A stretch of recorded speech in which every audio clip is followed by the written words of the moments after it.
हो गया वो। देखिए क्या बताने जा रहे हैं बाबू, इंटरसेक्शन का मतलब होता है cutting point. Intersection of line and circle मतलब लाइन और सर्किल का इंटरसेक्शन।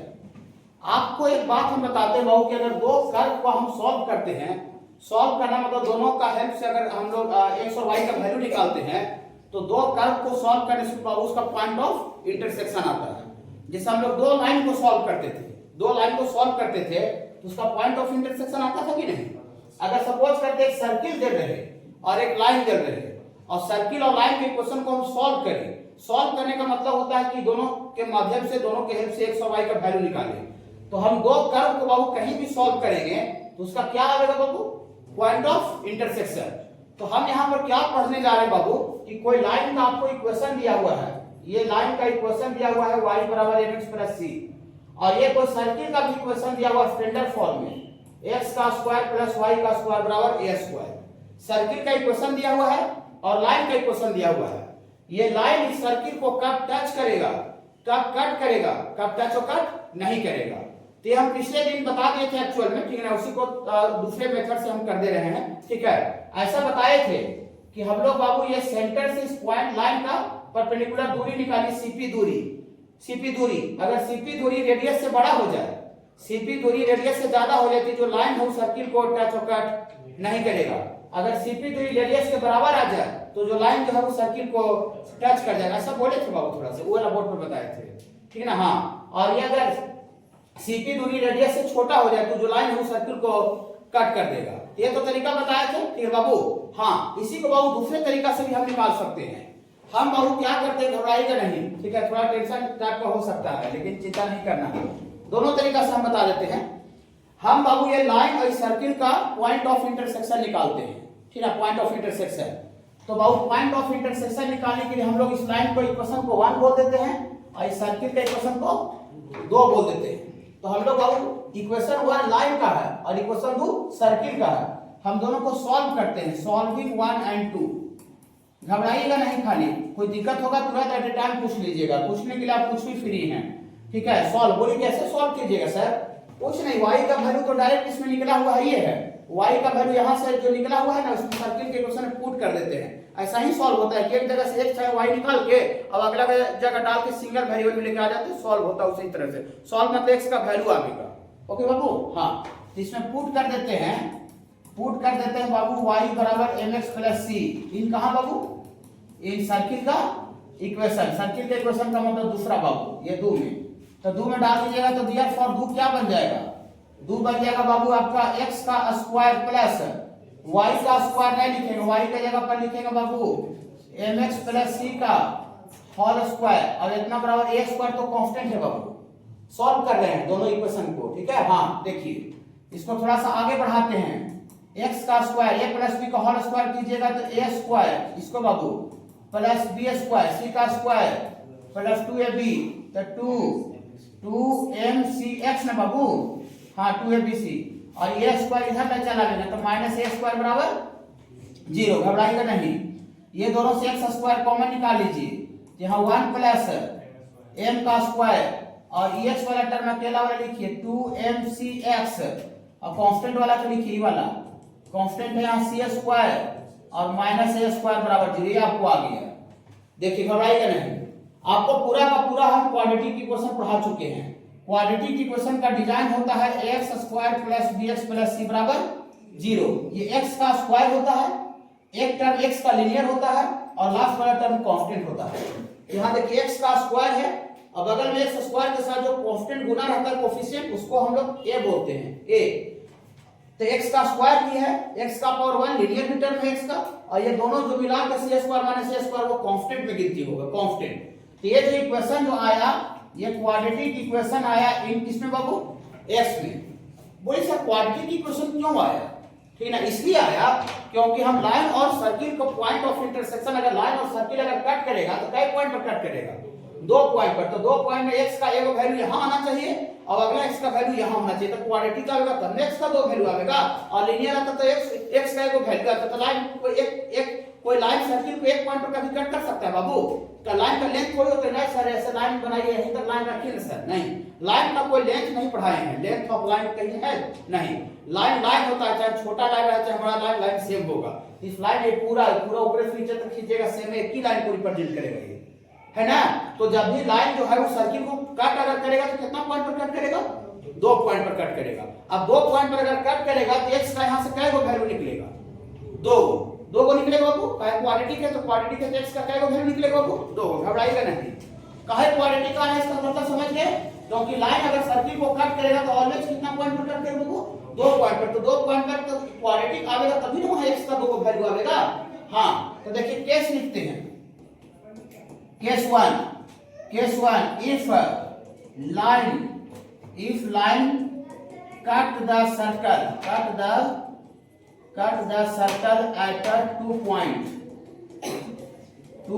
2 distinct point, अगर सर्किल जो है बाबू लाइन को अगर 2 पॉइंट पर अगर कट करेगा,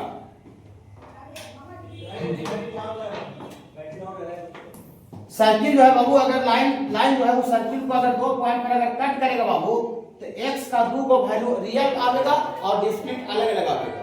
आप बताइए कि क्या कोई क्वाड्रेटिक इक्वेशन रहता है तो x का 2 वैल्यू हमेशा आता है कि कभी कभी नहीं भी आता है? कभी कभी नहीं भी आता है। x का 2 वैल्यू आपको रूट बताए, नेचर ऑफ रूट। क्वाड्रेटिक रहता है तो उसका रूट रियल और डिस्टिंक्ट भी हो सकता है, रियल और इक्वल भी हो सकता है। रियल और इक्वल माने x का दोनों वैल्यू बराबर भी आ सकता है, न तो आपको हाथ में जोड़ना पड़ सकता है, माफी मांगना पड़ सकता है, माने x का इमेजिनरी वैल्यू भी आता है कि माने कोई रियल वैल्यू नहीं आता है। लेकिन जब कट करेगा लाइन जो है वो सर्किल को अगर कट करेगा तो x का 2 को वैल्यू आएगा और दोनों वैल्यू रियल आवेगा कि इमेजिनरी आवेगा? रियल आवेगा। तो अगर लाइन सर्किल को अगर कट करेगा तो 2 को x का अलग अलग वैल्यू आवेगा। अब 2 को जब x का वैल्यू अलग अलग आवेगा तो उस सिचुएशन में आपको पता होगा बाबू, उस सिचुएशन में इसका जो डिस्क्रिमिनेंट होगा वो ग्रेटर देन, डिस्क्रिमिनेंट का नाम ये है b² - 4ac। जो बच्चे क्वाड्रेटिक नहीं पढ़े होंगे 10th में पढ़े होंगे उनके लिए लिख देते हैं बाबू b², सॉरी डिस्क्रिमिनेंट का वैल्यू होता है बाबू यहाँ पर, डिस्क्रिमिनेंट होता है बाबू b² - 4ac। इस टर्म को बाबू डिस्क्रिमिनेंट बोलते हैं।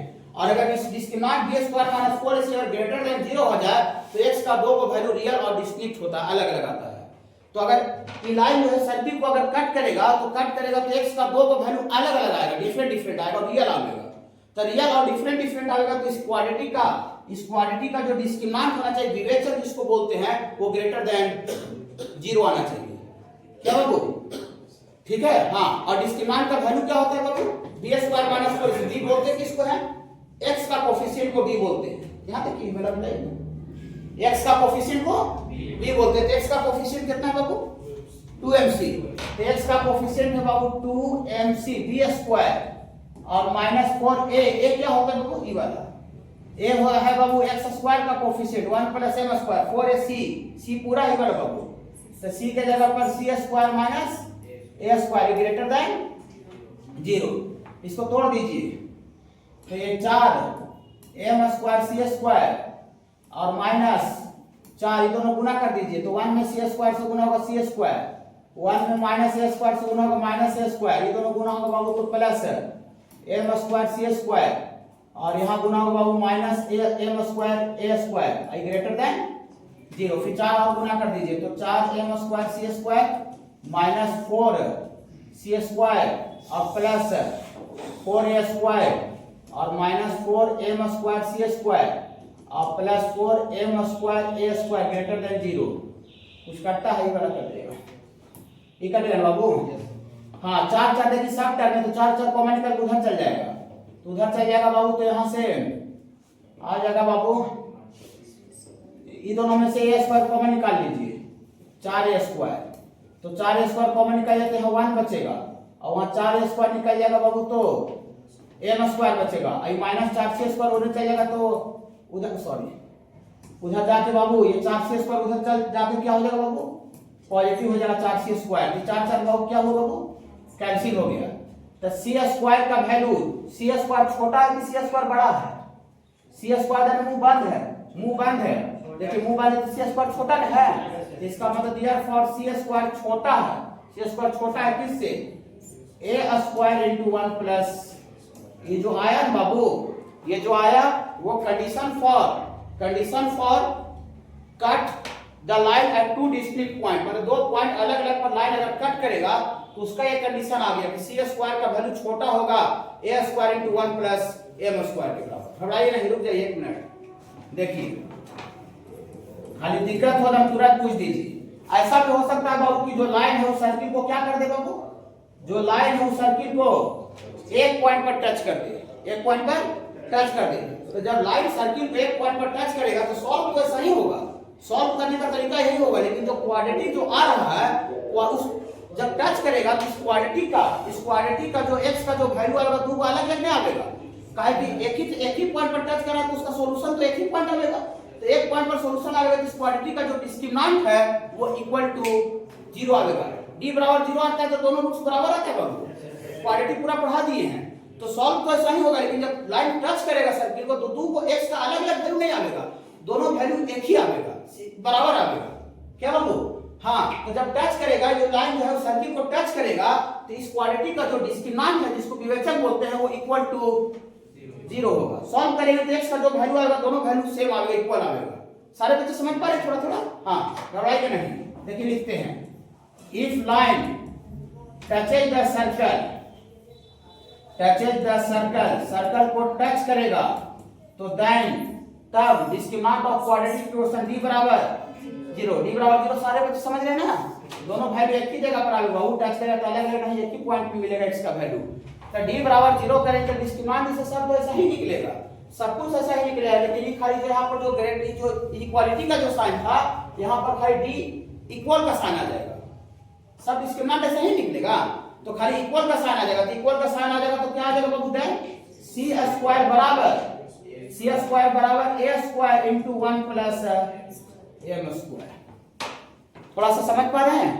और एक सिचुएशन और हो सकता है, तीन सिचुएशन हो सकता है कि कोई लाइन सर्किल को कट कर दे या टच कर दे या कट और टच नहीं करे, और चौथा सिचुएशन क्या हो सकता है? तीन ही सिचुएशन हो सकता है। तो तीसरा सिचुएशन जो लेंगे बाबू केस 3 ऐसा होगा कि कोई लाइन है और अच्छी सर्किल है और कोई लाइन ऐसे है, देखिए कोई कनेक्शन नहीं हो।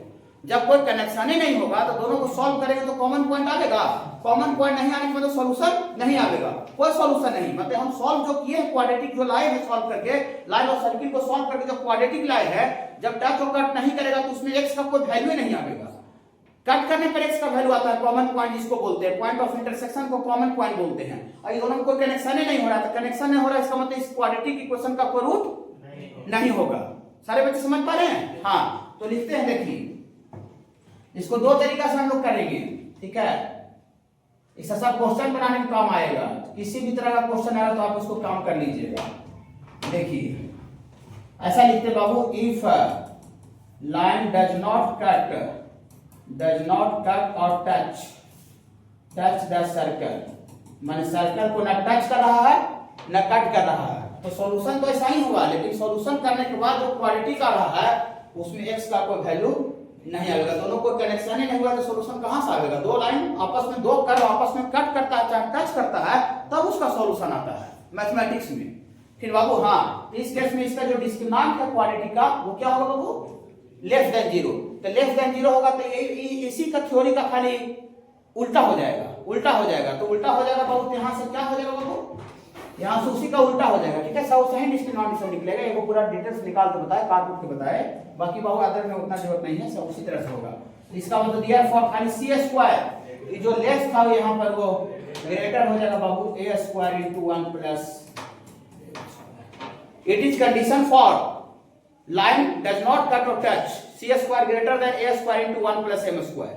ओके, सी जो है वो लाइन का कांस्टेंट टर्म है, a स्क्वायर जो है सर्किल का रेडियस है, और m जो है बाबू लाइन का स्लोप है, m जो है लाइन का स्लोप है। कौन बात क्या है वो भी पता होना चाहिए, ठीक है? सी स्क्वायर बराबर अगर a square into 1 plus M square है तो लाइन जो है सर्किल को दो पॉइंट पर सिंगल पॉइंट पर टच करेगा, और जब लाइन जो है सर्किल को जब कट करेगा तो सी स्क्वायर का जो वैल्यू है वो less than a square into 1 plus M square होगा। इससे डायरेक्ट क्वेश्चन ऑब्जेक्टिव भी पूछा जा सकता है, मैंने छोटे एग्जाम में आप जैसे वेस्ट बंगाल का एग्जाम देने गए, बीआरटी का एग्जाम देने गए, एएमयू का एग्जाम देने गए, जामिया का एग्जाम देने गए, तो डायरेक्ट थ्योरी आता है, मेरा बात को यकीन कीजिए 100% का, ठीक है? डायरेक्ट ये थ्योरी आ जाती है, if line A circle cut the circle at two distinct point, then then में तो कट द सर्कल दी वाला होगा, एक ऑप्शन रहेगा, ये भी रहेगा, ये भी रहेगा, ये भी रहेगा।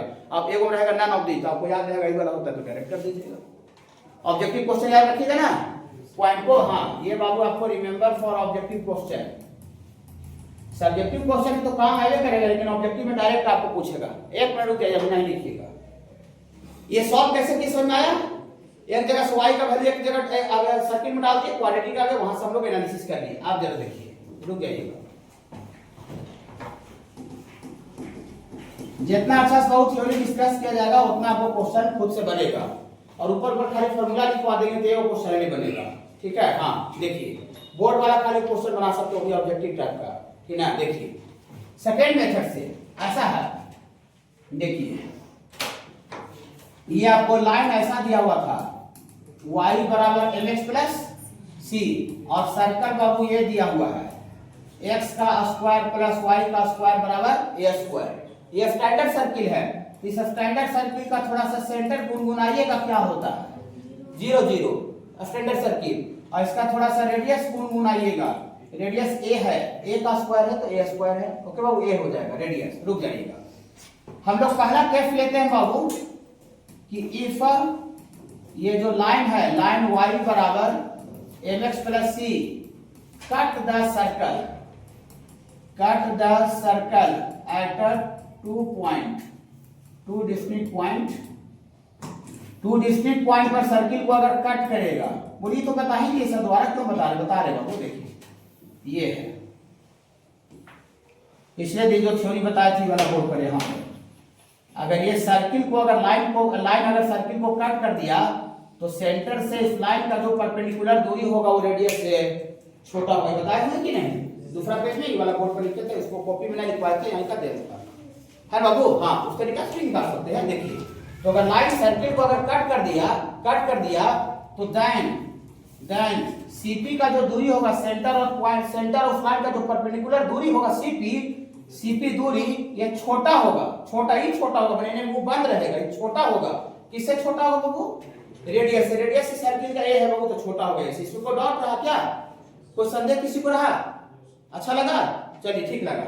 इस लाइन का इक्वेशन बाबू का यहाँ दे दिया, y बराबर mx प्लस सी, तो y कोने कर दीजिए, तो ने कर दीजिएगा तो mx माइनस y प्लस सी, और y लेने से चल देते देन क्या बचेगा 0, तो 0 इधर लिखो चाहे 0 उधर लिखो, उससे कोई दिक्कत नहीं है। ओके हाँ घबराइएगा नहीं।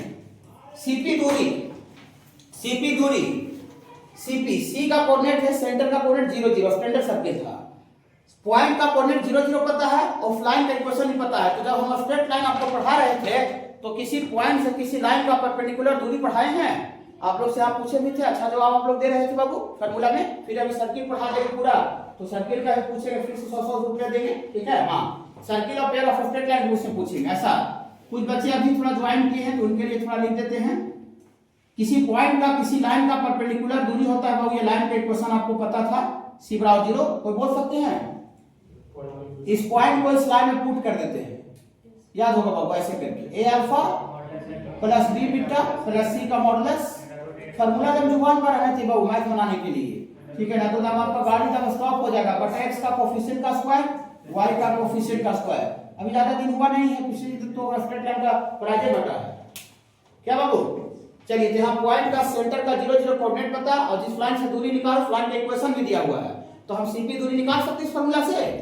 चलिए थोड़ा सा गुनगुनाइएगा फार्मूला देख के, m गुना 0, इस पॉइंट 0 0 बाबू, तो x का 0 डालेंगे ना, और minus y 0 0 minus plus c का मॉडुलस बटा रूट अंडर x का कोफिशिएंट का स्क्वायर, तो ये m स्क्वायर, और y का कोफिशिएंट का स्क्वायर माइनस 1 का स्क्वायर। अच्छा थोड़ा लगा होगा। और ये बाबू लेस देन a, ये कैसे लिखे समझ आया? दो तरीका से कर सकते हैं, कोई दिक्कत नहीं बाबू। कंसेप्ट रहेगा जैसे मैंने उससे गाड़ी को चला दीजिएगा। देखिए टी तो m गुना 0 तो 0 होता है, ये 0 होता है, c का मॉडुलस है, तो यहाँ पर बाबू c का मॉडुलस है, और बटा बाबू c का मॉडुलस बटा root under 1 plus m square है बाबू, ये माइनस 1 का स्क्वायर बाबू 1 हो जाएगा बाबू, 1 प्लस m स्क्वायर, और ये लेस देन a। ये 1 प्लस m स्क्वायर का जो रूट है वो पॉजिटिव नंबर है कि नेगेटिव नंबर है? पॉजिटिव, क्योंकि स्क्वायर रूट का वैल्यू कभी नेगेटिव नहीं होता है, और स्क्वायर रूट नेगेटिव नंबर का निकलता भी नहीं है। स्क्वायर रूट नेगेटिव नंबर का नहीं आ जाता है, कॉम्प्लेक्स में जो पढ़े हैं, ठीक है, जिसको हम क्रॉस मल्टीप्लाई करेंगे तो इसका चूंकि एकदम साइन पक्का पक्की पता है कि पॉजिटिव है, तो पॉजिटिव नंबर जब क्रॉस मल्टीप्लाई होता है तो इनइक्वालिटी के साइन में कोई चेंजिंग नहीं होता है। ओके, हाँ एक एक पॉइंट यूज होता है। यहाँ से mod of C less than होने चल गया तो a into root under 1 plus m square. Okay, और स्क्वायरिंग कर देते हैं, स्क्वायरिंग बोथ साइड्स, वर्ग जिसको बोलते हैं वर्ग, तो मॉड सी का स्क्वायर खाली सी स्क्वायर लिखा है और यू पॉजिटिव है, इसमें मॉडुलस लगा हुआ है, पॉजिटिव है, तो दोनों तरफ पॉजिटिव है तो स्क्वायरिंग करने से इनइक्वालिटी को चेंजिंग नहीं होगा। जैसे मान लेते देखिए 5 छोटा है 6 बड़ा है, दोनों तरफ पॉजिटिव नंबर है, तो स्क्वायर करेंगे तो 36 हो जाएगा, ये 25, तो अभी भी 36 क्या है, बड़ा है, 25 छोटा है। लेकिन अगर अपोजिट साइड करेगा देखिए 6 बड़ा है -5 से, ठीक है, 6 बड़ा है नहीं, ऐसा रहेगा, दोनों तरफ नेगेटिव साइन रहेगा, ऐसा देखिए ये -5 और ये बड़ा है, किससे -5 बड़ा है, -6 से ना। अब स्क्वायरिंग कीजिए, स्क्वायरिंग कीजिए तो 25 और 36, देखिए मुंह क्या हो रहा है, मुंह पलटना पड़ेगा तब आपका सही होगा। लेकिन यहाँ दोनों तरफ देखिए यू पॉजिटिव है, तो स्क्वायरिंग करने पर इक्वालिटी के साइन को चेंजिंग नहीं होगा। तो मॉड ऑफ सी का स्क्वायर सी स्क्वायर, और इधर आपका ए स्क्वायर, और इसका स्क्वायर करेंगे तो रूट खत्म हो जाएगा, तो 1 प्लस ये कट करने रहा था, तो अभी तो आप वही लाए थे sir, c square less than a square into 1 plus m square, और वही सेम रिजल्ट सर यहाँ पर भी आ रहा है सर। रिजल्ट दोनों सेम है, क्या अलग अलग है, सेम है, खाली तरीका अलग है बाबू, तरीका अलग है, इस तरीका से भी कर सकते हैं। देखिए अब आपको दूसरा केस 2, अगर ये जो लाइन है बाबू सर्किल को अगर टच कर दे, तो लाइन जो अगर सर्किल को टच कर दे तो जो सीपी जो दूरी है वो रेडियस के बराबर हो जाएगा। तो फॉर टच के लिए शॉर्टली लिख दे रहे हैं, समझ ही गए हैं, फॉर टच के लिए सीपी का जो दूरी है वो रेडियस के बराबर हो जाएगा। तो सब कुछ एकदम हूबहू कम होगा, खाली यहाँ ये जो साइन आ रहा है ना वो खाली इक्वल का हो जाएगा, दूरी सब सही निकलेगा, अलग तरीके से निकलेगा नहीं, लेकिन खाली बाबू यहाँ जो लेस है वहां पर इक्वल आ जाएगा बाबू, तो यहाँ से सी स्क्वायर बराबर आ जाएगा बाबू a square into 1 plus m square. और बाबू यहाँ पर केस 3 भी लिख देते हैं, if line does not cut और टच, डज नॉट कट और टच, मानिए जो लाइन है सर्किल को न टच कर रहा है न कट कर रहा है, तो जो सेंटर और वो लाइन का जो परपेंडिकुलर दूरी सीपी जो दूरी है बाबू, ये आपको बड़ा होगा, किससे बाबू, रेडियस से। दिख रहा है बाबू, हाँ, तो ये सब कुछ से खाली जो मुंह होने जो घूमल था मुंह अभी उल्टा घूम जाएगा, तो उल्टा घूम जाएगा बाबू, तो यहाँ से आपको आ जाएगा c square greater than a square into 1 plus m square. इसका पूरा कोनिक का नोट्स आपको दे देंगे नेक्स्ट वीक में।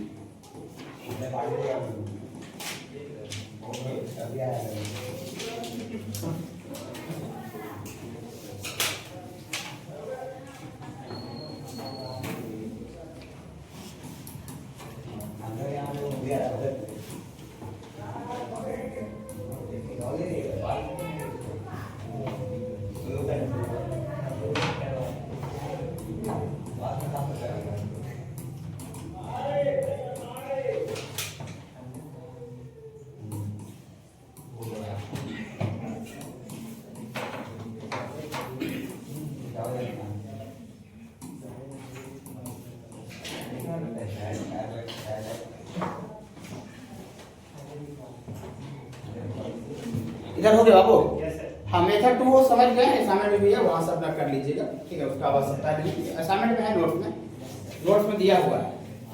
देखिए पॉइंट ऑफ कांटेक्ट ये निकालना है, पॉइंट ऑफ कांटेक्ट। देखिए क्या बता रहे बाबू, पिछले क्लास बाबू हम टेंजेंट का आपको इक्वेशन पढ़ाए थे, ठीक है ना, अभी रिवीजन करवाए। ऐसा है देखिए, ये आपको अगर बाबू सर्किल का इक्वेशन आपको दिया हुआ रहे और आपको अगर पॉइंट का कोऑर्डिनेट दिया रहे, तो हम उस पॉइंट पर टेंजेंट का इक्वेशन निकाल लेते हैं, x1 y1 करके, ठीक है बाबू, हाँ टेंजेंट का इक्वेशन निकाल लेते हैं। लेकिन यहाँ पर जानते हैं क्या है बाबू, कि सर्किल का इक्वेशन दिया हुआ रहेगा और टेंजेंट का इक्वेशन निकालना नहीं रहेगा, टेंजेंट का इक्वेशन दिया हुआ रहेगा।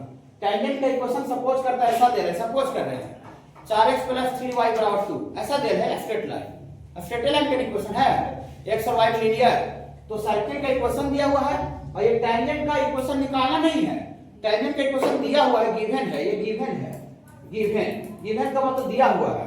तो कहेगा कि जो टेंजेंट है इस सर्किल को कौन सा पॉइंट पर कांटेक्ट कर रहा है। कांटेक्ट मतलब मिलना होता है, कांटेक्ट मतलब मिलना होता है, मिलना छूना होता है ना, कांटेक्ट करना। हाँ, बोर्ड को देखिए कांटेक्ट कर दिए, मैंने बोर्ड को छू दिए, है ना बाबू। हाँ, तो कहेगा कि जो टेंजेंट है इस सर्किल को किस पॉइंट पर कांटेक्ट किया है, मतलब किस पॉइंट पर टच किया है, सीधा बात समझिए, किस पॉइंट पर छुआ है, मतलब किस पॉइंट से होकर के गुजरेगा, ये निकालना है। पॉइंट ऑफ कांटेक्ट उसी को बोलते हैं। तो क्या बताने जा रहे हैं, समझ में आया? टेंजेंट का इक्वेशन गिवन रहेगा, सर्किल का इक्वेशन गिवन रहेगा, और हमको एक किस पॉइंट पर टच किया है, ये जो टेंजेंट लाइन है उस सर्किल को किस पॉइंट पर टच किया, वो पॉइंट का कोऑर्डिनेट आपको पता करना है। ठीक है बाबू, समझ पा रहे क्या बताने जा रहे हैं? तो उसी को बाबू पॉइंट ऑफ कांटेक्ट बोलते हैं। देखिए ऐसा है, देखिए ये सर्किल का एक आपको इक्वेशन दिया हुआ है, s बराबर x का स्क्वायर प्लस y का स्क्वायर बराबर a स्क्वायर। और ये बाबू आपको टेंजेंट का इक्वेशन निकालना नहीं है बाबू, टेंजेंट का इक्वेशन आपको गिवन है। देखिए the point of contact when the line, ये जो लाइन है, ये लाइन y बराबर mx plus c touch, touch मतलब छू रहा है, किसको छू रहा है? द सर्किल, सर्किल को छू रहा है, सर्किल को छू रहा है। हाँ, ये जो लाइन का इक्वेशन दिया हुआ है y बराबर mx प्लस c, और सर्किल का इक्वेशन भी दिया हुआ है। तो वही पॉइंट ऑफ कांटेक्ट p का कोऑर्डिनेट आपको पता करना है, p का कोऑर्डिनेट क्या होगा। ठीक है, ठीक है बाबू। चलिए तो हम मान लेते हैं पॉइंट ऑफ कांटेक्ट, हम मान लेते हैं x1 y1 मान लेते हैं। देखिए let point of contact p बराबर, थोड़ा भी दिक्कत होगा तो तुरंत एट टाइम पूछिएगा, at time. Let point of contact, let point of contact p का कोऑर्डिनेट हम कितना मान लेते हैं बाबू? x1 y1, x1 y1 हम माने हैं, लेट किए हैं, देखिए लेट किए हैं, उसी को निकालना है। ठीक है बाबू, आप सुनिए, आप पीछे वाला थ्योरी को आप रिकॉल कीजिए, थोड़ा सा पीछे वाला थ्योरी को रिकॉल कीजिए कि आपको अगर पॉइंट, आपको अगर कोऑर्डिनेट पता है x1 y1 और सर्किल का इक्वेशन दिया हुआ रहता है, तो टेंजेंट का इक्वेशन आप लिख सकते हैं। टेंजेंट का इक्वेशन लिख सकते हैं, x² replace y x, x1 y² replace y y1। Point पता नहीं था, पॉइंट को हम मान लिए, तो मान लिए एक तरह से डुप्लीकेट फॉर्म में पॉइंट हो गया कि नहीं हो गया? तो डुप्लीकेट फॉर्म में पॉइंट हो गया तो हम टेंजेंट के इक्वेशन खुद हम लिख सकते हैं। हाँ, तो देखिए लिखते हैं, देखिए dear for equation EQU short में इक्वेशन, ठीक है। हाँ, equation of tangent at point P इच, पॉइंट P पर टेंजेंट का इक्वेशन आप लोग बोलिए, टेंजेंट का इक्वेशन पॉइंट P पर आप बोलिए, पॉइंट P पर टेंजेंट का इक्वेशन आपको बोलने के लिए बोल रहे हैं, टेंजेंट का इक्वेशन आपको बोलने के लिए बोल रहे हैं। x² is replaced by x² y² replace y y1, और कांस्टेंट को सेम छोड़ देते हैं बाबू, इधर चलाइए, तो -a² कांस्टेंट को सेम छोड़ दीजिए, इतना बराबर 0, इसको इधर चलाइए -a² को। ठीक है, हाँ, ये टेंजेंट के इक्वेशन हम निकाले हैं, पॉइंट मान करके हम निकाले हैं। और बताइए ये जो पार्टी जो दिया हुआ है, ये पार्टी जो दिया हुआ है, ये टेंजेंट का इक्वेशन पहले से दिया हुआ है कि हम ही लिखे थे? ये पहले से गिवन है, टेंजेंट का इक्वेशन गिवन है। हाँ, तो according to theory equation of tangent आपको दिया हुआ है पहले से, and equation of tangent y को उधर भेज देते हैं, तो mx minus y plus c बराबर 0। टेंजेंट का इक्वेशन दिया हुआ था और टेंजेंट का इक्वेशन हम पॉइंट मान करके हम लिखे हैं। तो बताइए ये लाइन और ये लाइन दोनों सेम लाइन को रिप्रेजेंट कर रहा है कि दोनों दो लाइन को रिप्रेजेंट कर रहा है? सेम लाइन को रिप्रेजेंट करके पॉइंट मान करके टेंजेंट का इक्वेशन हम लिखे, पॉइंट मान करके, और वही टेंजेंट का इक्वेशन उसी पॉइंट पर दिया हुआ है पहले से, है ना, पहले से दिया हुआ, थ्योरी दिया हुआ y बराबर mx प्लस c टेंजेंट का इक्वेशन। तो ये लाइन और ये लाइन दोनों सेम लाइन को रिप्रेजेंट कर रहा है कि दो अलग अलग लाइन को रिप्रेजेंट कर रहा है? सेम लाइन को। और हम जब स्टेप लाइन पढ़ा रहे थे तो तीसरा नोट्स में जब दो लाइन एक ही लाइन को रिप्रेजेंट करता है, कंसिडेंट लाइन को रिप्रेजेंट करता है, तो बताए हैं कि a1 बटा a2 बराबर b1 बाई b2, माने x का कोफिशिएंट पहला लाइन में, x का कोफिशिएंट दूसरा लाइन में का रेशियो, पहला लाइन में y कोफिशिएंट, दूसरा लाइन में y कोफिशिएंट, पहला लाइन में कांस्टेंट, दूसरा लाइन में कांस्टेंट सब बराबर होता है। याद होगा बाबू?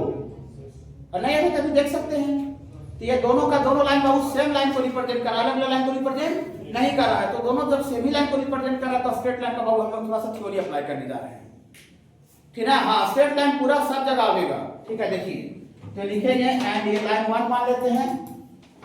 इस समझ में आ रहा है, वो पॉइंट मान करके टेंजेंट के क्वेश्चन हम खुद लिखे हैं और वही टेंजेंट के क्वेश्चन उसी पॉइंट पर पहले से गिवन है। तो ये दोनों दूर चीज नहीं है, दोनों सेम चीज को रिप्रेजेंट कर रहे हैं। मेरे तरफ से है, पहले से क्वेश्चन में दिया हुआ है ना। हाँ तो देखिए, and line 1 and 2 represent same line, represent line 1 and 2 same line को रिप्रेजेंट कर रहा है। दिया फॉर घटना क्या घटेगा, सेम लाइन को रिप्रेजेंट कर रहा है, घटना क्या घटेगा, इसका x का कोफिशिएंट आगे बार लिखे तो इसी को लिखे, कोई दिक्कत नहीं। इसका x का कोफिशिएंट x1 बटा m, अच्छा लग रहा होगा, बराबर होगा तो y का कोफिशिएंट y1 बटा -1 y का कोफिशिएंट, और यहाँ पर कांस्टेंट टर्म -a² और कांस्टेंट टर्म c। मजा आया होगा। इसको लेके चलेंगे तो ई वाला बराबर होगा तो बटा m भागा में है, गुना हो जाएगा। तो यहाँ से x1 बराबर एंजॉय करके बोलिएगा -a²m/c, और इसको लेके चलेंगे खाली -1 गुना होगा तो यहाँ से -1 प्लस हो जाएगा, तो y1 बराबर हो जाएगा। ओ ये point of contact x1, y1 आ गया। पॉइंट ऑफ कांटेक्ट आपको आ गया -a²m/c, और आपको y1 का कोऑर्डिनेट आ गया a²/c।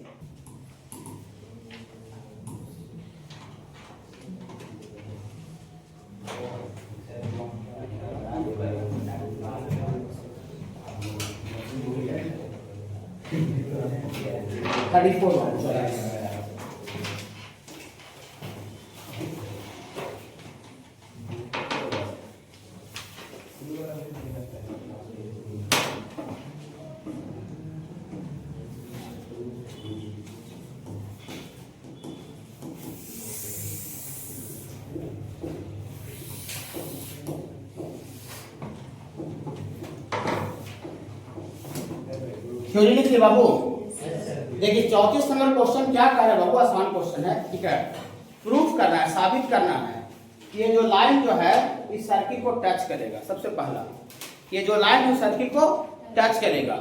अब जब टच करेगा तो कोई पॉइंटर पर ना टच करेगा बाबू।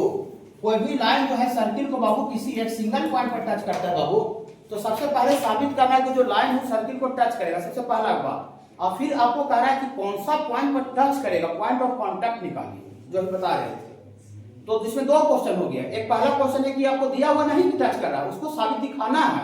फिर अगर क्वेश्चन में लिख देता है कि जो लाइन है टेंजेंट है, खाली पॉइंट ऑफ कांटेक्ट निकालिए, तो फिर आधा ही क्वेश्चन होता है। लेकिन इसमें आपको प्रूफ ही करना है कि वो लाइन जो है वो सर्किल को टच भी करेगा, और टच करेगा तो कौन सा पॉइंट पर टच करेगा, पॉइंट भी निकालना है, पॉइंट ऑफ कांटेक्ट भी निकालना है। समझ पा रहे बाबू, समझ पा रहे हैं? चलिए देखिए, तो सर्किल का इक्वेशन बाबू स्टैंडर्ड फॉर्म में दिया हुआ है। तो स्टैंडर्ड फॉर्म में दिया हुआ है, थोड़ा सा सेंटर इसका गुनगुनाइएगा आप लोग, तो हमको अच्छा लगता है। इसका सेंटर बाबू ऑरिजिन 0 0 है, और रेडियस, तो रेडियस r का स्क्वायर, रेडियस बाबू 2 नहीं है। देखिए सर्किल का जो इक्वेशन होता है x का स्क्वायर प्लस y का स्क्वायर बराबर a स्क्वायर होता है, a स्क्वायर होता है। तो बराबर 2 देल है, तो 2 को स्क्वायर में लिखना है, 2 को होल स्क्वायर में लिखना है। तो 2 को होल स्क्वायर में कैसे लिखाएगा बाबू, 2 को होल स्क्वायर में कैसे लिखाएगा बाबू, √2 का स्क्वायर। समझ पा रहे हैं? अब ये ओरिजिनल फॉर्म में है, x का स्क्वायर प्लस y का स्क्वायर बराबर a स्क्वायर। तब इसका रेडियस कितना हो गया, √2। डायरेक्ट 2 नहीं ना बोलिएगा, फाइनली के 4 देगा तो रेडियस 4 बोल दीजिएगा। होल स्क्वायर में होता है a स्क्वायर, तो इसका रेडियस कितना है बाबू, इसका रेडियस बाबू √2 है। अब दिखाना है कि जो लाइन है सर्किल को टच करेगा।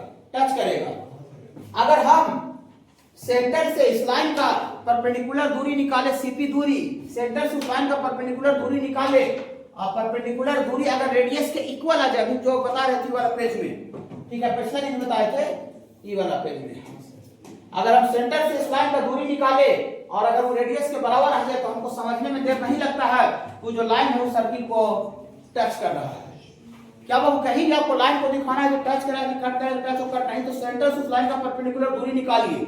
अगर सेंटर से परपेंडिकुलर दूरी उस लाइन का निकाले और रेडियस के इक्वल आ जाए, तो इसका मतलब जो लाइन है सर्किल को टच कर रहा होगा।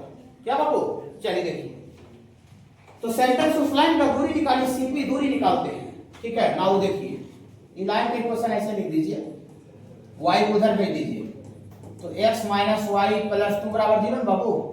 हाँ तो नाउ CP दूरी निकालते हैं आपके सामने। CP का मतलब सेंटर 0 0 और पॉइंट P के बीच का दूरी। ये फार्मूला से स्ट्रेट लाइन पढ़ाए बाबू, फार्मूला तो एकदम याद रखना पड़ेगा, ठीक है, मैथ में खास करके। तो बोलिएगा थोड़ा CP दूरी 0 0 पॉइंट उस लाइन में डालिए, तो 0 माइनस 0 और प्लस 2 कांस्टेंट बटा रूट अंडर x का कोफिशिएंट का स्क्वायर, x का कोफिशिएंट 1 है बाबू, 1 का स्क्वायर प्लस y का गुना कोफिशिएंट माइनस 1 का स्क्वायर। अच्छा लगता है यहाँ बाबू फार्मूला बाबू, ठीक है। हाँ तो यहाँ से बाबू आपको आ गया तो 2 का मॉडुलस तो 2 आएगा और नीचे आपका 1 का स्क्वायर रूट 2 आ जाएगा, रूट 2 आ जाएगा, रूट 2। तो 2 को कोई बच्चा ऊपर, 2 को कोई बच्चा रूट 2 इनटू क्या लिख सकता है, रूट 2। ये रूट 2 कट गया, तो कितना आ गया बाबू, पूरी वो ऑफ सेंटर से उस लाइन का परपेंडिकुलर दूरी का ये सर्किल के रेडियस के बराबर आ गया सर। सर्किल के रेडियस के बराबर आया, हाँ ये सर्किल के रेडियस के बराबर आ गया बाबू। तो रेडियस के बराबर आ गया बाबू, जो लाइन है सर्किल को सही में टच कर रहा है। कोई दिक्कत है क्या बाबू?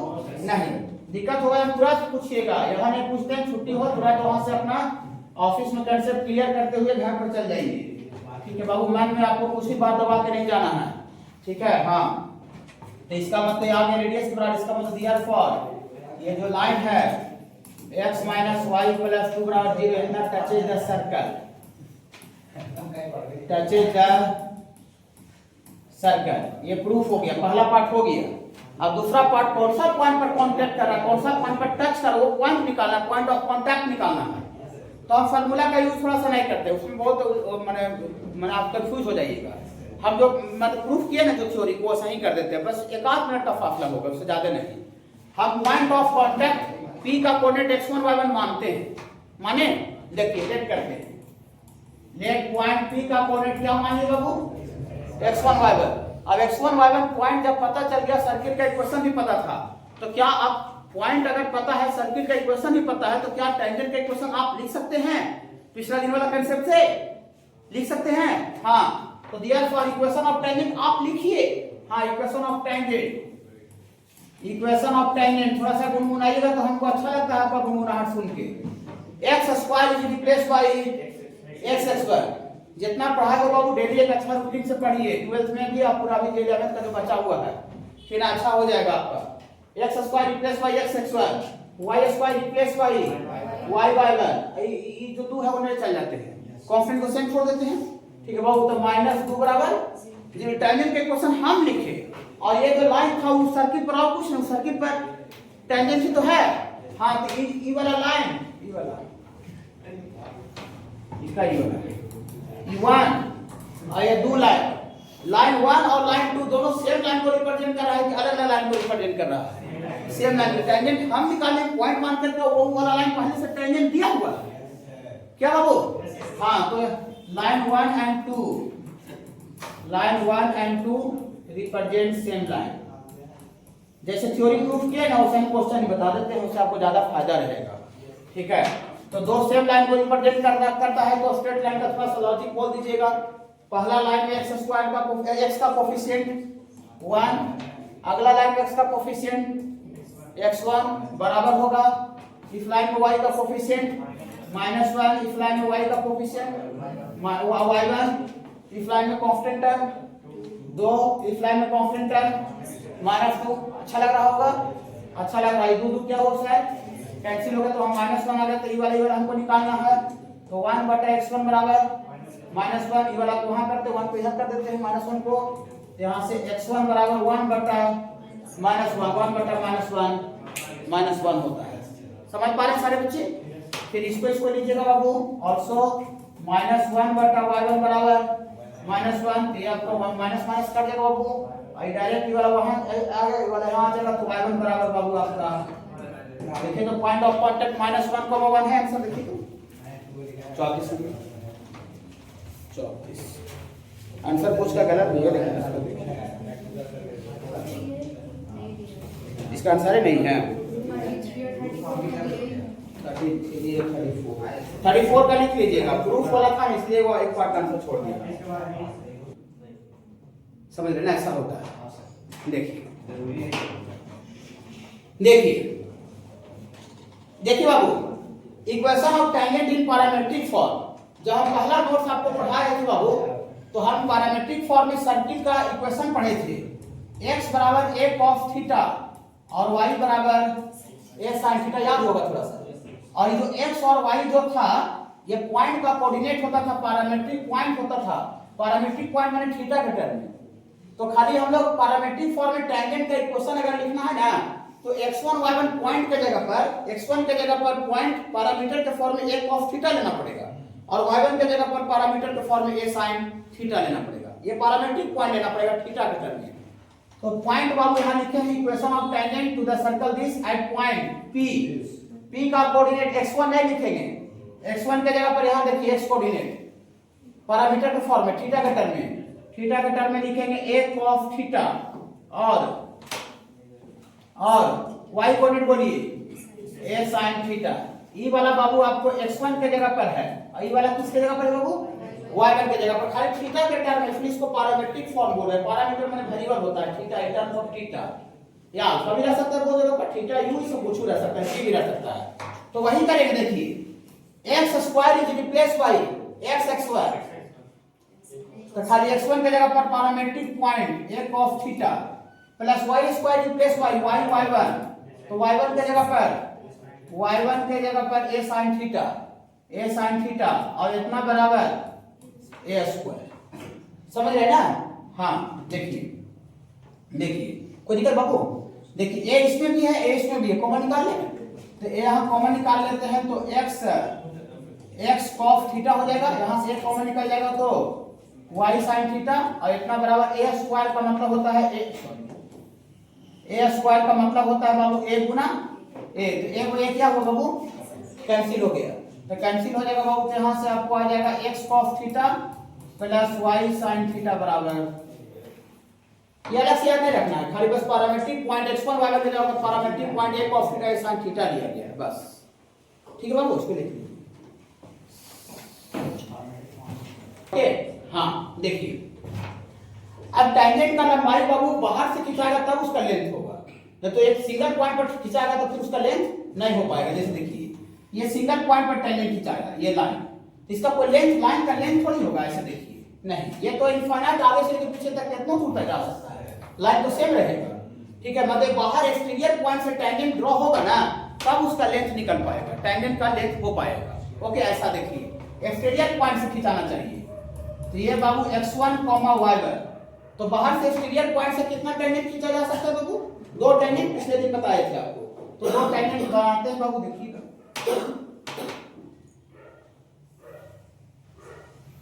देखिए ये थोड़ा सा आगे पीछे हो सकता है, हाथ से कर रहे हैं। ठीक है, ये सपोज करते हैं यहाँ पर बाबू कांटेक्ट किया, जहां पर टच किया ये पॉइंट A है, और यहाँ पर जहां पर कांटेक्ट कर रहा है ये पॉइंट B है। तो P से ड्रॉ हो रहा है, और सर्किल को बाबू A पर टच कर चुका है, A पर कांटेक्ट कर चुका है। तो ये PA का जो लेंथ है ना बाबू, PA का लेंथ और PB का लेंथ, वही लेंथ ऑफ टैंजेंट होता है। माने जहां पर टच किया वहीं तक का हिसाब है, उसके आगे अब जो लाइन बना उसका कोई मतलब नहीं निकल रहा है, खाली जहां तक इस सर्किल पर जाके मिल गया वहीं तक वो टैंजेंट बन गया। तो PA का जो लेंथ है और PB का जो लेंथ है बाबू, वही लेंथ ऑफ टैंजेंट है, कि उसी का लेंथ निकालना पड़ेगा हमको, निकालना है। तो देखिए इस सर्किल का इक्वेशन दिया रहेगा, और जिस पॉइंट से टैंजेंट ड्रॉ किया जा रहा है वो पॉइंट का कोऑर्डिनेट भी दिया रहेगा। हमको खाली यहाँ पे देखिए हेडिंग क्या है, लेंथ ऑफ टैंजेंट, माने हमको खाली PA अननोन है, PB अननोन है, माने PA निकालना है और PB निकालना है। ये आपको जिस पॉइंट से आपको टैंजेंट ड्रॉ हो रहा है बाबू, ये पॉइंट आपका गिवन है, और ये सर्कल का इक्वेशन भी क्या रहेगा बाबू, गिवन रहेगा। गिवन मतलब क्वेश्चन में दिया हुआ रहेगा। ठीक है, हाँ, इस सर्किल का इक्वेशन दिया हुआ है, इस इक्वेशन के माध्यम से हम बहुत एंजॉय करके सर्किल का सेंटर भी निकाल लेते हैं बाबू। ये जनरल फॉर्म में सर्किल है, इसका सेंटर कितना हो जाएगा बाबू, इसका सेंटर कितना हो जाएगा बाबू, -g -a, और रेडियस भी निकल जाएगा। ठीक ना? हाँ, तो यहाँ देखिए, यहाँ से आप ये परपेंडिकुलर नॉर्मल डालिए बाबू, टैंजेंट पर जो लाइन होता है परपेंडिकुलर होता है नॉर्मल, यहाँ से भी आपको नॉर्मल डालिए बाबू ये। ठीक है, नॉर्मल। तो ये बताइए CA और CB ये दोनों बराबर होगा क्या अलग अलग होगा, बराबर होगा, बराबर होगा। और यहाँ से बाबू इसको हम ऐसे मिला देते हैं सेंटर से, P को सेंटर से मिला देते हैं। तो P को सेंटर से मिला देते हैं बाबू, तो यहाँ देखिए ये आपका ये भी राइट एंगल ट्रायंगल है, ये भी राइट एंगल ट्रायंगल है, ठीक है बाबू, हाँ राइट एंगल ट्रायंगल है। और ये 90 के सामने ये वाला तो दोनों में कॉमन है, और ये बाबू ये भी रेडियस है, इसके सामने वाला जो साइड है बाबू ये वाला पीए का लेंथ और पीबी का लेंथ भी क्या होगा बाबू बराबर। ये दोनों का दोनों जो ट्रायंगल है वो कॉन्ग्रुएंट ट्रायंगल, कॉन्ग्रुएंट का मतलब इसको अगर ऐसे मोड़ दीजिएगा ना तो ये नीचे वाला जो ट्रायंगल है पूरा पूरी ढक जाएगा, पूरा पूरी छिप जाएगा। तो दोनों टेंजेंट आपको पीए निकाली चाहे पीबी निकाली, दोनों का लेंथ क्या होगा बाबू बराबर होता है, वही हमको निकालना है, बहुत आराम से निकल जाएगा। देखिए यहाँ लिखते हैं ये length of tangent, length of tangent from the point x1 y1 to circle is pa बराबर pb, pa बराबर pb, pa का लेंथ निकालिए चाहे pb का लेंथ निकालिए, घबराइए नहीं। देखिए हम लोग अब pc का लेंथ निकाल सकते हैं, pc का length now length of pc कैसे निकलेगा। पीसी का लेंथ, पी का भी कोऑर्डिनेट पता है और सेंटर का भी कोऑर्डिनेट पता है, तो डिस्टेंस फार्मूला से पीसी का लेंथ निकल जाएगा। तो निकल जाएगा बहुत है x1 minus minus plus g का होल स्क्वायर और y1 minus minus plus f का होल स्क्वायर, ये पीसी का लेंथ होगा। ओके ठीक है, और इसका सर्किल का रेडियस थोड़ा सा गुनगुनाइएगा, रेडियस का सर्किल का इक्वेशन से। सर्किल का रेडियस पहला नोशन पढ़ाए हैं g² plus f² minus c। Okay बाबू, हाँ। और ये पीएससी कैसा ट्रायंगल है बाबू राइट एंगल, क्योंकि ये नॉर्मल होता है, लंब होता है, जिससे लाइन सेंटर से पास करता है, टेंजेंट परपेंडिकुलर यहाँ पर 90 डिग्री का कोण बनाता है। तो एक एंगल 90 हो गया, तो ये पीएससी कैसा ट्रायंगल हो गया बाबू राइट एंगल समकोण त्रिभुज हो गया। ठीक है बाबू, हाँ देखिए ये ट्रायंगल पीएससी इतना is a right angle triangle, इतना is a right angle triangle. ये बाबू राइट एंगल ट्रायंगल, इस राइट एंगल ट्रायंगल में देखिए ये 90 के सामने वाला पीसी हाइपोटेनस हो गया, हाइपोटेनस ये वो हाइपोटेनस हो गया, तो पीए और अगला जो एसी है वो परपेंडिकुलर और बेस का काम करेगा। तो पाइथागोरस थ्योरम सारे बच्चे जानते होंगे। पाइथागोरस क्या कहता है पाइथागोरस थ्योरम बाबू, 90 के सामने हाइपोटेनस पीसी का स्क्वायर बराबर, थोड़ा गुनगुनाते रहिएगा, ये पीए का स्क्वायर प्लस एसी का स्क्वायर है बाबू। हाँ नीचे लाइन में लिख सकते थे, दोनों टेंजेंट बराबर होगा। ठीक है, देखिए तो हमको यहाँ से पीए चाहिए, ये लेंथ ऑफ टेंजेंट पीए चाहिए, तो यहाँ से पीए का स्क्वायर बराबर यानी पीसी इधर ही रहने दीजिए, ये जो एसी का स्क्वायर है इधर लेकर आ जाइए। तकलीफ है क्या बाबू, नहीं। यहाँ से आपको पीए का स्क्वायर बराबर पीसी का स्क्वायर, तो पीसी यहाँ निकालेंगे, जब इसका स्क्वायर करेंगे तो जो बढ़ता रूट है वो खत्म हो जाएगा, खत्म हो जाएगा बाबू। हाँ तो बढ़ता रूट खत्म हो जाएगा, खाली वाला लिखिएगा x1 प्लस g का square plus y1 plus f का स्क्वायर माइनस ac, तो ac रेडियस में है बाबू, ac त्रिज्या है बाबू। हाँ तो रेडियस का स्क्वायर है, तो स्क्वायर भी करेंगे तो यहाँ भी रूट खत्म हो जाएगा, तो रूट खत्म हो जाएगा बाबू, तो रूट खत्म हो जाएगा बाबू, तो क्या बचेगा बाबू, रूट खत्म हो जाएगा तो आपको आ जाएगा g² plus f² minus c। तकलीफ है क्या बाबू, नहीं। तो यहाँ से बाबू आपको pa का स्क्वायर बराबर a प्लस b का होल स्क्वायर पर तोड़ दीजिए, तो a प्लस b का होल स्क्वायर तोड़िएगा तो x1 का square g² plus 2gx1 y1 का स्क्वायर प्लस f का स्क्वायर प्लस 2fy1 और ब्रैकेट हटा दीजिए, माइनस g का स्क्वायर माइनस और माइनस में प्लस इन हो जाएगा, इसको एंजॉय बोलते हैं मैथ में, ये एंजॉय हो गया। तो यहाँ से pa का स्क्वायर बराबर x1 का स्क्वायर प्लस सजा के इसको लिखिए y1 का square plus 2gx1 plus 2fy1 plus c आ गया, वही नहीं आया। पॉइंट को रुकिए, पिछला दिन हम बोल रहे थे position of the point with respect to line, point को सर्किल में पुट करने पर जो पॉइंट दिया हुआ रहता है, पॉइंट को सर्किल में पुट करने के बाद जो वैल्यू आता है उस वैल्यू को हम S1 बोले थे, S1। ये पूरा सर्कल में यूज करेंगे। तो यहाँ पॉइंट गिवन पॉइंट क्या था x1 वाला, जहां से टेंजेंट ड्रॉ हो रहा था, उसी पॉइंट को देखिए सर्किल में पुट कर दीजिएगा। इस पॉइंट को सर्किल में पुट कर दिया तो x1 का स्क्वायर y1 का square 2gx1 2fy1 plus e आएगा कि नहीं आएगा। तो पॉइंट जो दिया हुआ था उसको सर्किल में पुट करने के बाद जो वैल्यू दिख रहा है, इसी वैल्यू को हम अपने भाषा में अपने लैंग्वेज में हम S1 बोल रहे हैं, S1। ओके बाबू, S1। तो यहाँ से बाबू आपका S1 हो गया, लेकिन हमको PA का स्क्वायर नहीं चाहिए, हमको PA चाहिए, लेंथ ऑफ टेंजेंट PA है, तो दोनों देना स्क्वायर रूट लेंगे तो PA का मॉडुलस बराबर रूट अंडर S1। ये लेंथ ऑफ टेंजेंट आपको याद रखिएगा बाबू, कितना तेज रहिए, कोई पूछेगा लेंथ ऑफ टेंजेंट बताइए, फटाक से रट ले रहिएगा, बोलिए रूट अंडर S1, बोलिए रूट अंडर S1, S1 क्या होता है जी बताओ, बोलिए भैया जहां से टेंजेंट ड्रॉ हो रहा था, जो पॉइंट आपका दिया हुआ है, पॉइंट को सर्कल में पुट कर दीजिएगा, तो पुट करने के बाद जो वैल्यू आता है that is called S1, that is called S1, उसे रूट लग गया। कैसे निकला समझ में आया? तो लेंथ ऑफ टेंजेंट याद रखिएगा, रूट अंडर S1, माने जहां से आपको टेंजेंट ड्रॉ हो रहा है सर्किल पर जहां से टेंजेंट ड्रॉ किया जा रहा है उस पॉइंट को सर्कल में पुट कर दीजिए, अब पुट करके और रूट ले लीजिए, स्क्वायर रूट ले लीजिए, तो टेंजेंट का लंबाई निकल जाएगा। इतना करने का आवश्यकता नहीं, तो थ्योरी बता रहे हैं, हमको खाली ये चाहिए, क्वेश्चन में हमको खाली ये चाहिए, रूट अंडर S1। ठीक है बाबू, क्वेश्चन से एप्लीकेशन बताइए, घबराइए नहीं। देखिए यहाँ पर बाबू एक क्वाड्रिलेटरल बन रहा है, क्वाड्रिलेटरल चतुर्भुज, चार साइड से रीजन घिर रहा है, PACB क्वाड्रिलेटरल है। तो इसका आंसर ना अभी एग्जाम में कोई लड़की को पढ़ाते हैं, नाटक के जो एग्जाम देगी ना, ठीक ना, वीडियो जो बनाए थे गुनगुन, ठीक है, तो उसका आपको डायरेक्ट उस पर डायरेक्ट मैंने क्वेश्चन आपको आया हुआ है सब थ्योरी पर, ठीक है, वो सब एग्जाम में, ठीक है, हर एक जगह पर आता है। तो जो PACB जो क्वाड्रिलेटरल है बाबू, उसका एरिया हमको चाहिए। तो एरिया देखिए, दोनों ट्रायंगल बहुत बराबर है, ऊपर वाला ट्रायंगल और नीचे वाला ट्रायंगल, तो अगर एक ट्रायंगल का एरिया निकाल कर अगर इसको 2 से गुना कर दे तो पूरा क्वाड्रिलेटरल का एरिया आ जाएगा कि ना आ जाएगा? तो ऐसा लिखते हो नोट में, एरिया ऑफ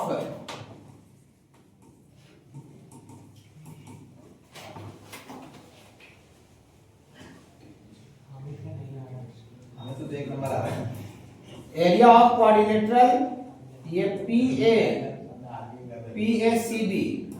PACB बराबर होगा 2 into area of triangle PAC ना, अब PAC राइट एंगल ट्रायंगल है, तो राइट एंगल ट्रायंगल का एरिया आप लोग सारे बच्चे जानते हो 1/2 इंटू बेस इंटू हाइट होता है बाबू।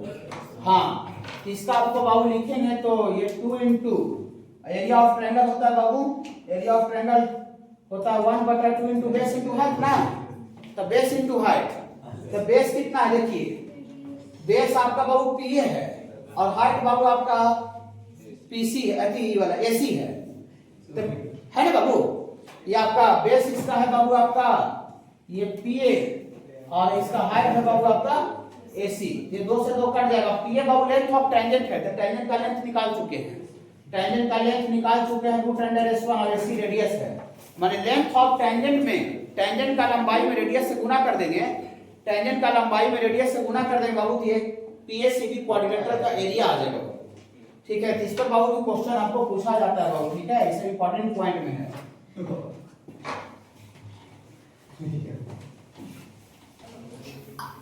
क्लास बाबू अवसर तब नहीं कीजिएगा अभी होली तक, ठीक है, जब नहीं, हाँ होली तक थोड़ा कोई भी फेस्टिवल थोड़ा सा छुट्टी हो रहता है, थोड़ा सा क्लास ज्यादा पिकअप ज्यादा मैंने उसका स्पीड रहता है। अभी आपका फेस्टिवल का छुट्टी होगा तो हम छुट्टी वाला भी क्लास को इधर बैलेंस करते हैं। देखिए पावर ऑफ पॉइंट एक टॉपिक अभी मैं बताऊं, अगला दिन कल कर देंगे। देखिए ये नहीं, ये तुरंत पता हो जाएगा, इसलिए तुरंत ही कर रहे हैं, इसका प्रूफ नहीं करेंगे कि प्रूफ का आवश्यकता नहीं, प्रूफ बहुत ज्यादा लेंदी है। देखिए pair of tangents, pair of tangents का मतलब होता है वो टेंजेंट का जोड़ा, तो बाहर एक्सटीरियर पॉइंट से कितना टेंजेंट ड्रॉ होता है बाबू? 2 टेंजेंट, तो PA और PB का कंबाइंड इक्वेशन को ही बाबू पेयर ऑफ टेंजेंट बोलते हैं। पेयर ऑफ स्ट्रेट लाइन पढ़े थे कि नहीं? ये स्ट्रेट लाइन है, PA भी स्ट्रेट लाइन है, PA भी स्ट्रेट लाइन है, लेकिन स्ट्रेट लाइन तो है ही, लेकिन सर्किल को छू रहा है, तो जो पॉइंट जो लाइन सर्किल को छूता है, पॉइंट पर टच करता है, उसको टेंजेंट बोलते हैं। तो ये आपका टेंजेंट हुआ, PA टेंजेंट हुआ, PB भी टेंजेंट हुआ, तो 2 टेंजेंट हुआ, तो 2 टेंजेंट का मतलब पेयर हो गया बाबू, इसीलिए इसका नाम है pair of tangents. Pair of tangents P और PB, देखिए ऐसा है, देखिए combined equation of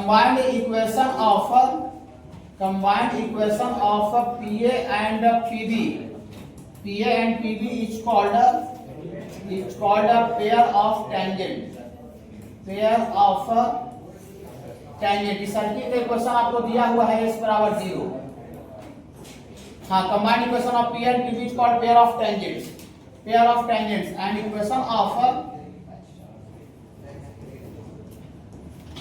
equation of pair of tangents, equation of pair of tangent ऐसा होता है बाबू, देखिएगा थोड़ा सा, S1 बराबर टी स्क्वायर, रुक जाइएगा बाबू, घबराइएगा नहीं, थोड़ा सा पिछले दिन हमको ये बात छूट गया था, बोल नहीं पाए थे, एक बार रुकिएगा, देखिए लिखिए इधर सुनिए बाबू, हम पिछले दिन टेंजेंट का इक्वेशन लिखने का कर सकते लेते हैं। देखिए पेयर ऑफ टेंजेंट का इक्वेशन होता है बाबू S1 बराबर टी स्क्वायर, S1 बराबर टी स्क्वायर। बोलिए क्या सर S1 बराबर टी स्क्वायर, यार S क्या होता है सर, S क्या होता है सर, S बाबू सर्किल होता है, सर्किल का इक्वेशन। तो भैया S के जगह पर कितना लिखे, x का स्क्वायर प्लस y का स्क्वायर, इधर ले चलाइएगा माइनस a स्क्वायर बराबर 0।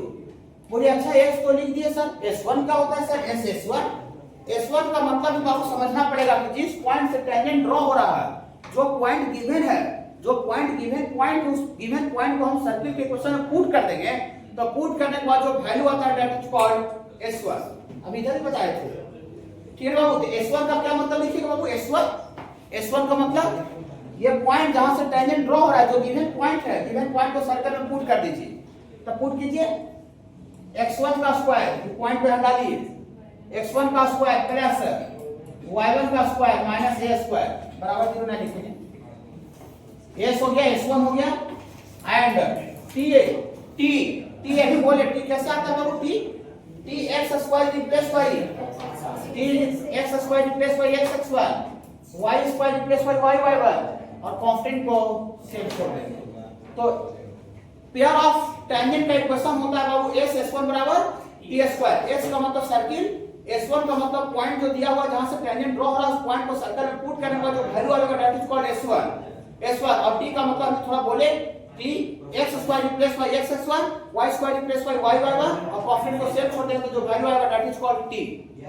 तो कोई इसका प्रूफ भी है, लेकिन इसका आवश्यकता नहीं, बहुत ज्यादा लेंदी है, फिर वो जिसको आवश्यकता है खाली इसको याद रखिएगा, पेयर ऑफ टेंजेंट का इक्वेशन होता है S1 बराबर टी स्क्वायर। थोड़ा बहुत अगर 10-15 मिनट का और टाइम रहता तो हम थोड़ा सा क्वेश्चन भी कुछ बता के करते, लेकिन थोड़ा सा समय अभी है नहीं। संडे वाला क्लास बहुत अगला संडे को ऑप्शन कर दिया, कोई दिक्कत नहीं है, लेकिन इस संडे को कोई कीमत में कोई बच्चा ऑप्शन नहीं कीजिएगा, ठीक है। बहुत जाते जाते रिक्वेस्ट कर रहे हैं, बहुत ज्यादा इंपॉर्टेंट